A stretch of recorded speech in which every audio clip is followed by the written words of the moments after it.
Hello friends, welcome to my channel pharmacy वाले गुरुजी। मेरा आज का टॉपिक है anti diarrhoeal drugs.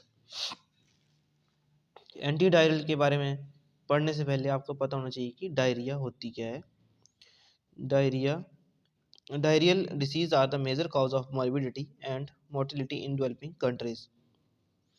Diarrhea is passage of too frequent, poorly formed watery stools. It could be due to various causes like infection, toxins, and anxiety and drugs. Diarrhea in India kills more than 5 million children per year. Recurrent diarrhea is major cause of protein energy malnutrition in children. तो जो diarrhoea है उसकी वजह से जो है वो हर साल जो है वो इंडिया में जो है वो 5 मिलियन जो है वो चाइल्ड जो होते हैं वो मर जाते हैं हर साल। नेक्स्ट है maintenance of water and electrolyte balance in GIT. तो daily entry of fluid in the GI tract, injection of food and water 2.5 litre, metabolic process in body endogenously 7.5 litre, total 10 liter absorbed in SI in epithelial cells as well as in the colon. Ultimate fluid content in feces governed by glucose links sodium and water absorption due to osmotic gradient. Secretion of chlorine ions into the gut linked with secretion of the sodium and water.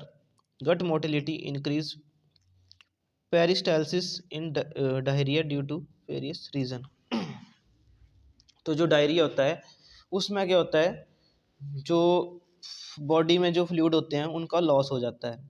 तो जब उनका loss हो जाता है तो उसकी वजह से जो है वो बॉडी जो है वो प्रॉपरली काम नहीं कर पाती है और जो हमारे ऑर्गन होते हैं वो प्रॉपर काम नहीं करते हैं। अब इस जो स्लाइड है इसमें दिखाया गया है कि हमें जो है वो कितने वाटर और इलेक्ट्रोलाइट बैलेंस जो है वो चाहिए होता है हमारी बॉडी में, ताकि जो है हमारी बॉडी जो है वो प्रॉपरली काम कर सके। जैसे इस डायग्राम में दिखाया गया है कि injection of food and water तो 2.5 लीटर जो है वो होना चाहिए हमारी बॉडी में। जैसे ही डायरिया होता है तो उसमें क्या होता है कि जो स्टूल होता है वो लॉस हो जाता है, फीसेस जो होते हैं वो मतलब फ्लूइड की तरह हो जाते हैं, फ्लूइड हो जाता है, फ्लूइड की तरह हो जाते हैं और वो लूज हो जाते हैं हमारी बॉडी से। तो जैसे जैसे उसके साथ साथ जो है वो हमारी बॉडी के जो इम्पोर्टेंट फ्लूइड हैं वो भी जो है वो उसके थ्रू जो वो एक्सक्रीट आउट हो जाते हैं और जो इलेक्ट्रोलाइट बैलेंस होता है वो इम्बैलेंस हो जाता है हमारी बॉडी में। और जब इलेक्ट्रोलाइट इम्बैलेंस हो जाते हैं तो उसकी वजह से जो है वो डेथ होने के चांसेस होते हैं। नेक्स्ट है टाइप्स ऑफ डायरिया। फर्स्ट है secretory diarrhoea, when intestinal wall loses its functional integrity or gets damaged, resulting in an increased secretion of electrolyte into the intestinal tract. When intestinal wall loses its function, तो जो intestinal wall होती है वो अपना function जो loose कर देती है और इंक्रीज हो जाती है secretion of electrolyte into the intestinal tract, तो उसको हम बोलते हैं secretory diarrhoea. It could be due to the bacterial infection, Shigella, Salmonella, bacterial endotoxin from E coli, Vibrio, cholerae. Next है वायरल इन्फेक्शन, रोटास वायरस और underlying pathology, inflammation bowel disease due to side effect of drugs antibiotics. तो कई बार ऐसा होता है कि कुछ bacteria जो है वो काउज करते हैं डायरिया, कुछ बैक्टीरिया हो गए, वायरस हो गए, या फिर कुछ एंटीबायोटिक्स होती हैं, अगर जिनको हम ज़्यादा लेते हैं तो उनका जो साइड इफेक्ट है वो डायरिया हो जाता है। नेक्स्ट है motility disorder diarrhoea. Increased motility decrease the contact period of facial mass with the intestinal wall so that lesser amount of water is absorbed back from the feces। तो इसका example है irritable bowel syndrome. इसमें जो है जो absorb होता है water उसको जो है वो हमारी जो इंटेस्टाइन है वॉल होती हैं वो जो उसको एब्जॉर्ब नहीं करती हैं और उसकी वजह से जो है वो वाटर जो है वो लॉस हो जाता है थ्रू फीसिस। इसका एग्जांपल है इरिटेबल बाउल सिंड्रोम। नेक्स्ट है काउजेज ऑफ डायरिया। तो काउजेज क्या क्या हैं डायरिया होने के, तो फर्स्ट है इन्फेक्टिव डायरिया। तो कौन कौन से जो हैं वो इन्फेक्टिव ऑर्गेनिज्म है जो इन्फेक्शन करते हैं। फर्स्ट है due to enterotoxigenic strains of E coli, bacteria, Shigella, Salmonella, virus हो गया रोटा वायरस। नेक्स्ट है अदर, उसमें हमारा आता है cholera, diarrhoea in typhoid fever. तो ऐसा कई बार ऐसा होता है कि डायरेक्ट किसी को टाइफाइड फीवर है तो उसकी वजह से भी उसको डायरिया हो जाता है। और कॉलेरा जो है वो ये भी एक वायरस है, इसकी वजह से जो है वो हो जाता है डायरिया। नेक्स्ट है प्रोटोजोअल इन्फेक्शन। तो जो प्रोटोजोआ होते हैं उनसे भी जो है वो डायरिया हो जाता है। ई हिस्टोलाइटिका, जियार्डिया लैम्बिया जो है इसकी वजह से भी जो है वो डायरिया हो सकता है। नेक्स्ट है अपॉर्चुनिस्टिक पैथोजन। तो अपॉर्चुनिस्टिक पैथोजन्स में हमारा आता है क्लोस्ट्रीडियम डिफिसाइल, इसको स्यूडो मेम्ब्रेनस कोलाइटिस भी बोलते हैं। इसकी वजह से जो है उसकी वजह से भी वो डायरिया जो होने के चांसेस होते हैं। नेक्स्ट है नॉन इन्फेक्टिव डायरिया। पहले था हमारे पास इन्फेक्टिव, अब आ गया हमारे पास नॉन इन्फेक्टिव। पिछली बार जो मैंने पिछला भी एक्सप्लेन किया इन्फेक्टिव डायरिया, उसमें जो है वो या तो बैक्टीरिया काउज कर रहा है या वायरस काउज कर रहा है। तो नेक्स्ट है नॉन इन्फेक्टिव डायरिया, इसमें फूड हो गया, टॉक्सिन्स हो गए, एंजाइटी हो गई या उसको उसकी वजह से डायरिया हो रहा है। नेक्स्ट है ड्रग्स में हमारी आ गई एंटीबायोटिक्स जो काउज करती हैं डायरिया। नेक्स्ट है drugs that increase gastric motility. First है choline ester anticholinesterases. Next है प्रोकाइनेटिक एजेंट, इसमें हमारी ड्रग है मेटोक्लोप्रामाइड। नेक्स्ट है डोमपेरिडोन। नेक्स्ट है antibacterial agent that alter the gut flora when given orally, broad spectrum antibiotic. Next है tetracycline, chloramphenicol, clindamycin, ampicillin, other में हमारी आ गई कोल्चिसिन। तो ये जो है वो एंटी बैक्टीरियल ड्रग्स हैं जो काउज करती हैं जो हमारी गट फ्लोराज होते हैं उनकी जो कंसंट्रेशन होती है हमारी बॉडी में, मतलब जितने वो बैक्टीरिया वहाँ पे प्रेजेंट होने चाहिए उनको ये किल कर देते हैं। क्योंकि बैक्टीरिया जो है उनकी कंसंट्रेशन मतलब उनकी जो, जैसे मान लो वहाँ पे 1 लाख बैक्टीरिया पहले प्रेजेंट था, तो जैसे हमने एंटीबायोटिक दिए तो वो कम हो जाएगा वहाँ पे, उसकी वजह से जो कुछ बैक्टीरिया मर जाएंगे। जो गट फ्लोराज होते हैं वो हमारे लिए बेनिफिशियल्स होते हैं, जो फूड होता है उसकी डाइजेशन में हेल्प करते हैं। अब जब हमने उसको एंटीबायोटिक दे दिए तो गट फ्लोरा जो है वो किल हो जाएंगे, मर जाएंगे।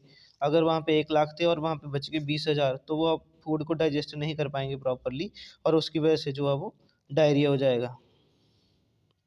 नेक्स्ट है treatment of diarrhoea. Mainstay of treatment is to correct the fluid and electrolyte imbalance, which is the cause of death. तो जो इलेक्ट्रोलाइट होते हैं अगर उनकी कंसंट्रेशन हमारी बॉडी में कम हो जाती है तो उसकी वजह से डेथ हो सकती है। तो मेन हमारा वही है, पहले तो हमने इलेक्ट्रोलाइट को बैलेंस करना है। नेक्स्ट है prompt administration of fluid and electrolyte is life saving.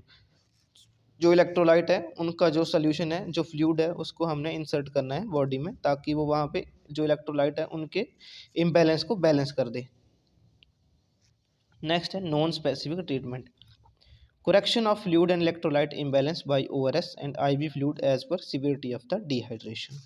अगर जो है वो डिहाइड्रेशन जो है वो ज़्यादा हो गई है तब हम उसको IV फ्लूइड्स देंगे। अगर उसको कम है, अगर अभी जो है वो कम ही हुई है तो उसको हम दे देंगे ORS। और ORS होता है ओरल रिहाइड्रेशन साल्ट, ये एक सोल्यूशन होता है।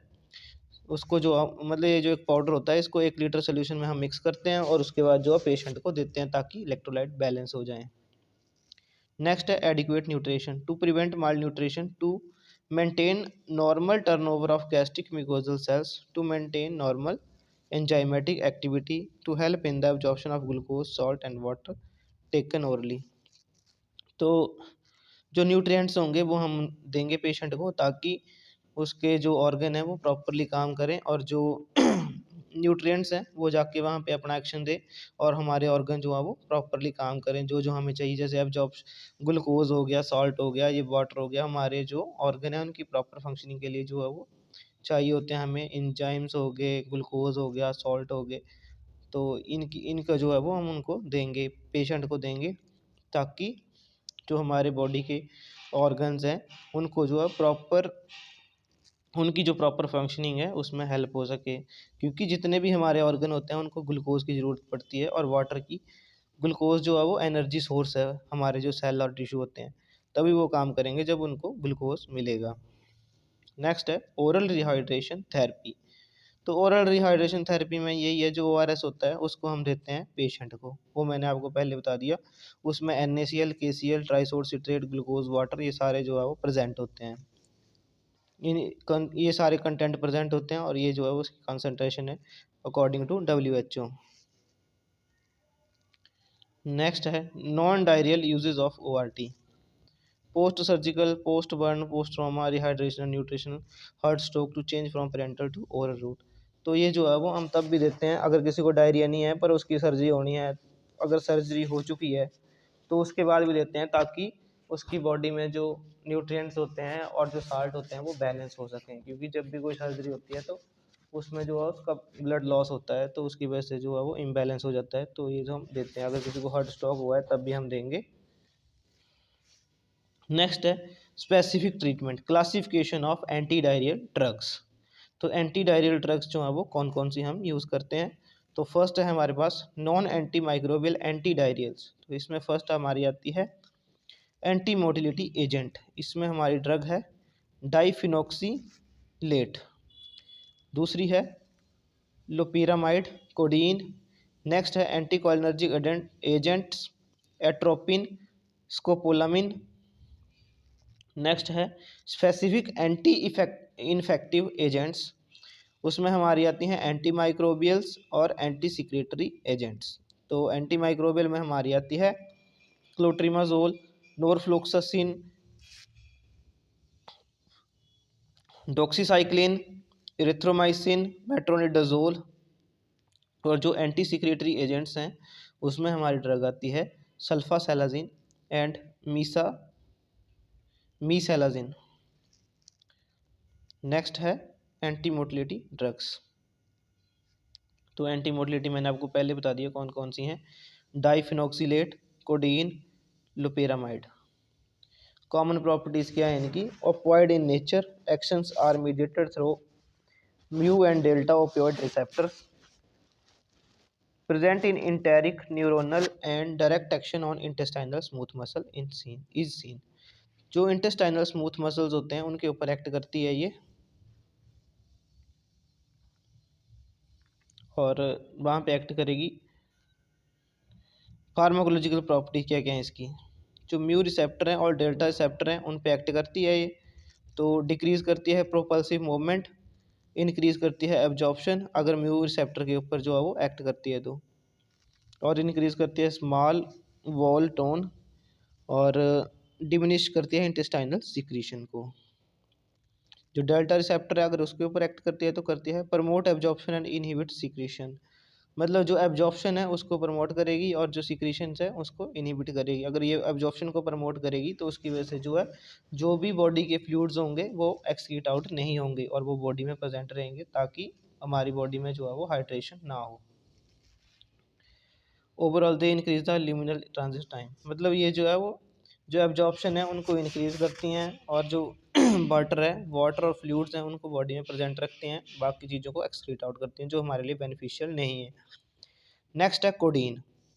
Codeine is a opioid alkaloid dose 60 mg TDS, peripheral action on intestine and colon, constipation, ये करती है कॉन्स्टिपेशन करेगी, ये एक्शन करती है इंटेस्टाइन एंड कोलोन पे और उसकी वजह से होती है constipation. No central action, less dependence, liability. Side effect हैं इसके नोजिया, वोमिटिंग, डिजीनेस। चिल्ड्रन को मैं इसको नहीं देंगे हम। नेक्स्ट है डाइफिनॉक्सिलेट। तो ये सिंथेटिक ओपियोइड है, इसका जो एक्शन है वो सिमिलर है as come similar to codeine, causing constipation, ये भी कॉन्स्टिपेशन काउज करती है। ये एंटी डायरियल और इफेक्टिव ड्रग है, क्रॉस करती है ब्लड ब्रेन बैरियर को और CNS पे इफेक्ट करती है। Paralytic Ilus toxic megacolon in children, it causes respiratory depression, contraindicated in children less than 6 year. तो जो 6 साल से छोटे बच्चे हैं उसमें हम इस ड्रग को नहीं दे सकते, डाइफिनॉक्सीजिलेट। नेक्स्ट है लोपिरामाइड, ये भी ओपिएट एनालॉग है, पेरिफेरल जो mu opioid with weak anticholinergic activity. तो ये जो है वो म्यू रिसेप्टर के ऊपर एक्ट करती है और इसकी जो है वीक एंटीकोलिनर्जिक एक्टिविटी है। It inhibits secretion bye directly interacting with calmodulin, more potent than codeine in causing constipation, CNS effects are rare। तो ये जो है मोर पोटेंट है ये एज कम्पेयर टू कोडीन, और ये काउज करती है कॉन्स्टिपेशन, ये रिसेप्टर पे काउज कर मतलब कौन से रिसेप्टर पे एक्ट करती है, ये है म्यू रिसेप्टर के ऊपर एक्ट करेगी। Very little absorb from intestine, no abuse liability, longer duration than codeine and diphenoxylate, most effective and best tolerated anti motility drug. Adverse effect है इसका abdominal cramps, rashes, paralytic ileus, toxic megacolon, abdominal distension. Next यही है हमारी next loperamide के बारे में ही है, contraindicated है ये, लेस देन जो 4 साल से छोटे बच्चे हैं उसमें हम इसको नहीं देंगे।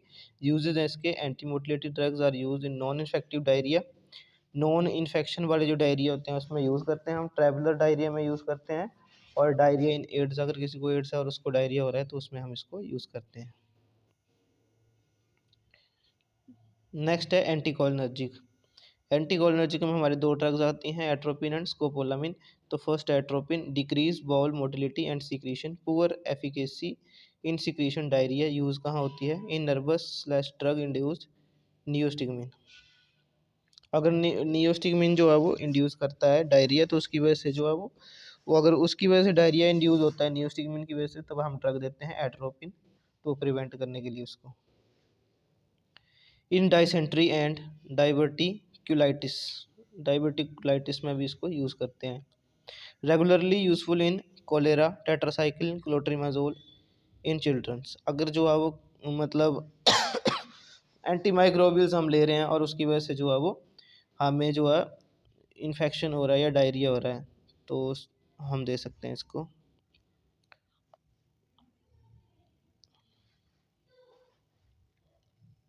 अगर ये इसमें बताया गया है कि अगर मान लो आपको डायरिया हो रहा है, अगर आपको कॉलरा हो गया है और टेट्रासाइक्लिन दिया है आपको, क्लोट्रिमाजोल दिया है, तो हम जो है उसकी वजह से जो है आपको डायरिया हो सकता है।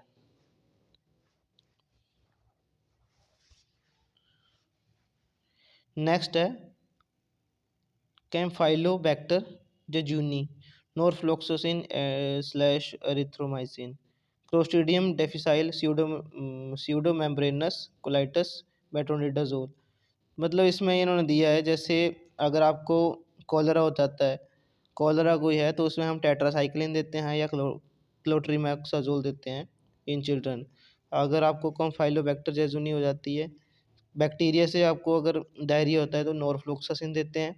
क्लोस्ट्रीमो जैसे आपको स्यूडोमेम्ब्रेनस कोलाइटस होता है तो उसकी वजह से मेट्रोनिडाजोल देंगे हम। उसकी वजह से अगर आपको डायरिया होता है तो मेट्रोनिडाजोल देंगे। अगर आपको एम्बियासिस एंड जियारडियासिस होती है तो मेट्रोनिडाजोल देंगे। डिलॉक्सिनाइड फ्यूरेट जो है वो ड्रग्स जो हम दे सकते हैं। अब नेक्स्ट आ गया हमारा useful in severe states of traveller diarrhoea. अगर किसी को ट्रैवलर डायरिया हो रहा है, caused by E coli, Campylobacter, norflox, trimoxazole, doxycycline या एरिथ्रोमाइसिन। मतलब इसमें ये बताया गया है कि मान लो अगर आपको ट्रैवलर डायरिया हो रहा है और जो बैक्टीरिया के द्वारा काउज हो रहा है, तो हम ड्रग देंगे आपको डॉक्सीसाइक्लिन, एरिथ्रोमाइसिन। नेक्स्ट है Shigella enteritis, as with blood and mucus, ciprofloxacin, nalidixic acid and norfloxacin. अगर किसी को ब्लड आ रहा है विद म्यूकस तो उसको हम देंगे सिप्रोफ्लोक्सासिन एंड नॉरफ्लोक्सासिन। अगर किसी को साल्मोनेला इंटेरिटाइटिस की वजह से जो है वो डायरिया होता है, तो उसकी वजह से उसको हम देंगे एम्पिसिलिन या फ्लोरोक्विनोलोन्स देंगे। नेक्स्ट है role of antimicrobials in diarrhoea, never use in irritable bowel syndrome, coeliac disease, tropical sprue, ulcerative colitis. तो ये था मेरा आज का टॉपिक एंटी डायरियल ड्रग। तो हमारा फर्स्ट हो गया कंप्लीट। जो हमारे एंटी डायरियल ड्रग्स थी उसमें से हमारा एक हो गया था फर्स्ट वाला एंटी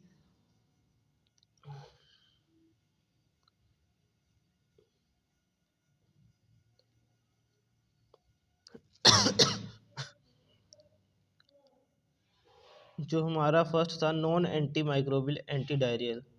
तो इसमें हमारा था एंटी मोटिलिटी एजेंट और एंटी कोलिनर्जिक एजेंट। तो ये जो है वो कंप्लीट हो गया। उसके बाद हमारा आ गया एंटी माइक्रोबियल। एंटी माइक्रोबियल में हमारी यही जो ड्रग्स हैं, जैसे एंटी माइक्रोबियल में हमारी आ गई जो मेट्रोनिडाजोल होगी, नॉरफ्लोक्सासिन होगी, ये सारी आ गई। नेक्स्ट है नॉन स्पेसिफिक एंटी डायरियल। इसमें हमारी आती है anti secretory drug, sulfasalazine, mesalazine, anticholinergic opioids. तो sulfasalazine it is a compound of 5 amino salicylic acid with sulfapyridine linked by azo bonds. Azo bonds is split by colonic bacteria to release 5-ASA and sulfapyridine. 5-ASA has local anti-inflammatory action. तो mechanism of action क्या है सल्फासेलाजिन का? Poorly absorb from intestine, azo bond is split by colonic bacteria to release 5-ASA and sulfapyridine. Migration of inflammation cell into whole wall is decreased. Exert anti-inflammatory and anti-secretory effect in stomach. Next है uses क्या है इसके? Ulcerative colitis, Krones disease में हम इसको use करते हैं। No anti bacterial action is seen. तो इसका एंटी बैक्टीरियल जो एक्शन है वो नहीं है। एडवर्स इफेक्ट है इसका absorb sulfapyridine cause rashes, fever, joint pain, haemolysis, blood crisis, headache, anaemia, folic acid deficiency. ये जो है वो इसका स्ट्रक्चर है सल्फासेलाजिन का, एंटी इन्फ्लेमेटरी ड्रग है ये। नेक्स्ट है mesalazine. It is a 5-ASA active moiety. It is formulated as delayed release preparation. It is delivered 5-ASA to distal small bowel and colon in prevention of relapse in ulcerative colitis. Adverse effect है इसका nausea, diarrhea, abdominal pain, headache, rashes and hypersensitivity reactions. Contraindication है renal and hepatic disease, अगर किसी को है तो उसमें हम इसको नहीं देंगे। नेक्स्ट है कॉर्टिकोस्टेरॉइड। प्रेडनिसोलोन जो है वो 40 mg पर डे देंगे हम। In inducing remission in ulcerative colitis, Crohn disease. Hydrocortisone enema is distal ulcerative colitis proctitis. तो ये था मेरा आज का टॉपिक एंटी डायरियल ड्रग। तो आपको पता चल गया होगा एंटी डायरियल ड्रग्स जो हैं वो कितने टाइप की होती हैं और इनके जो मैकेनिज्म ऑफ एक्शन क्या क्या होते हैं। ये मेनली जो है वो हमारी जो स्टमक में जो हमारे जो रिसेप्टर प्रेजेंट होते हैं, म्यू रिसेप्टर हो गए, ओपियोइड रिसेप्टर हो गए, तो या फिर म्यूकस मेम्ब्रेन्स होगी, तो वहीं पे जाके जो है वो ये एक्ट करते हैं और वहाँ पे जाके अपना एक्शन शो करते हैं। तो इसमें हमारी आती हैं ड्रग्स, एट्रोपिन होगी, स्कोपोलामिन, क्लोट्रिमाजोल, नॉरफ्लोक्सासिन, एरिथ्रोमाइसिन, ये सारी ड्रग्स जो है वो हमारी यूज़ होती हैं एंटी डायरियल ड्रग्स। तो ये था मेरा आज का टॉपिक एंटी डायरियल ड्रग्स।